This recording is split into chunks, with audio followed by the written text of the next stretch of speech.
Israel और फिलिस्तीन एक बार फिर आमने सामने हैं। हमास ने शनिवार को इजराइल पर 5,000 रॉकेट से हमला कर दिया। इससे आक्रोश में आए इजराइल ने युद्ध का ऐलान कर दिया।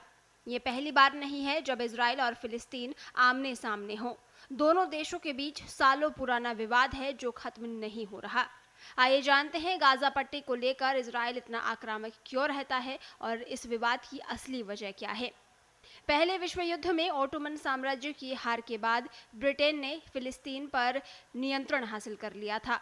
फिलिस्तीन में यहूदी अल्पसंख्यक थे और अरब बहुसंख्यक थे। अंतर्राष्ट्रीय समुदाय ने ब्रिटेन को फिलिस्तीन में यहूदी मातृभूमि बनाने का काम सौंपा था। इस पर दोनों समूहों के बीच तनाव बढ़ गया। फिलिस्तीन में यहूदी अप्रवासियों की संख्या में 1920 और 1940 के दशक में उल्लेखनीय वृद्धि हुई। कई यहूदी यूरोप में उत्पीड़न से भाग गए और मातृभूमि की तलाश में यहाँ पहुंचे। यहूदियों और अरबों के बीच तनाव बढ़ने लगा, साथ ही ब्रिटिश शासन का प्रतिरोध तेज हो गया। साल 1947 में संयुक्त राष्ट्र ने फिलिस्तीन को दो अलग अलग यहूदी और अरब राष्ट्रों में बांटने के लिए वोटिंग की। इसमें यरूशलेम को अंतर्राष्ट्रीय प्रशासन के अधीन रखा गया। यहूदी नेतृत्व ने योजना को स्वीकार कर लिया, लेकिन अरब पक्ष ने इसे अस्वीकार कर दिया और इसे कभी लागू नहीं किया।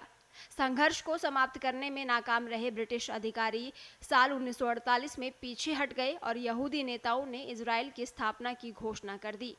कई फिलिस्तीनियों ने इसका विरोध किया और युद्ध छिड़ गया।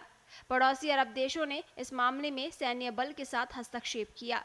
सैकड़ों हजारों फिलिस्तीनी भाग गए या उन्हें अपने घरों से निकाल दिया गया, जिसे वे अल नकबा या द कैटास्ट्रॉफ कहते हैं। पिछले कुछ सालों में इजराइल और फिलिस्तीन के बीच कई झड़पें हुई हैं। इनमें से कुछ मामूली संघर्ष थे तो कुछ विनाशकारी। इनमें हजारों लोगों की मौत हुई। साल 1987 में हरकत अल मुकावामा अल इस्लामिया यानी हमास इस्लामिक प्रतिरोध आंदोलन की स्थापना की गई।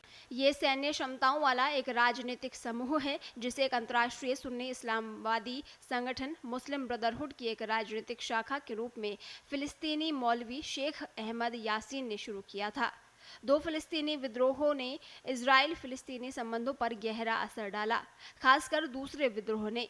इसने 1990 के दशक की शांति प्रक्रिया को समाप्त कर दिया और एक नए संघर्ष का सिलसिला शुरू हो गया। दोनों इंतिफादा में हमास की भागीदारी थी। अमेरिकी राष्ट्रपति बिल क्लिंटन ने 11 जुलाई 2000 को कैंप डेविड शिखर सम्मेलन बुलाया। इसमें इजरायली प्रधानमंत्री एहुद बराक और फिलिस्तीनी अथॉरिटी के चेयरमैन यासर अराफात को अंतिम दौर की गहन वार्ता के लिए एक साथ लाया गया, लेकिन ये शिखर सम्मेलन बिना किसी फैसले के समाप्त हो गया। इससे दोनों देशों के बीच संबंध और खराब हो गए। हमास ने वेस्ट बैंक में अरब और इस्लामी देशों से अपने लड़ाकों को भेजकर इजराइल के खिलाफ लड़ाई में शामिल होने का आह्वान किया है। संघर्ष के मौजूदा दौर में पूर्वी यरूशलेम, गाजा और वेस्ट बैंक में इजरायलियों और फिलिस्तीनियों के बीच भारी तनाव बना हुआ है। हमास को हथियार हासिल करने से रोकने के प्रयास में इजराइल और मिस्र ने गाजा की सीमाओं पर कड़ा नियंत्रण बना रखा है। इससे गाजा में मानवीय संकट पैदा हो गया है। कई लोग भोजन, पानी जैसी बुनियादी जरूरतों के लिए संघर्ष कर रहे हैं। गाजा और वेस्ट बैंक में फिलिस्तीनियों का दावा है कि वे इजराइल के कदमों के कारण पीड़ित हैं। हमास के इजरायली क्षेत्र में हजारों रॉकेट दागने और फिलिस्तीनी आतंकवादियों की ओर से इजरायली नागरिकों पर कई हमले किए जाने के तथ्य का हवाला देते हुए इजराइल का तर्क है कि वे केवल फिलिस्तीनी हिंसा से खुद को बचाने के लिए कदम उठा रहे हैं।